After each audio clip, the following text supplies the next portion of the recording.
We shouldn't take Israel's claims of human shields at face value, because they have an extensive history of lying about it. I think the most irrefutable example are their killings at Gaza's Great March of Return, which we documented in our film, Gaza Fights for Freedom.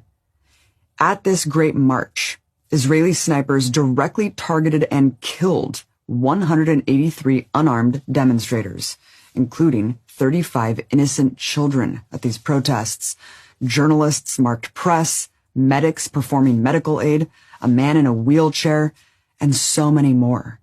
But Israel said they were all human shields, so it was all legitimate. Here's where they really exposed themselves. According to international law, human shield applies to civilians as collateral damage when you're targeting military forces in combat. But at the Great March protests, there were no militants, nobody shooting at Israelis, nobody with weapons, no targets remotely connected to military operations. So if all of those children, medics, journalists, and disabled people were human shields, who were they shielding? Even when they killed celebrated female medic Razan al-Najjar, they released a propaganda video saying she was a human shield. But shielding what?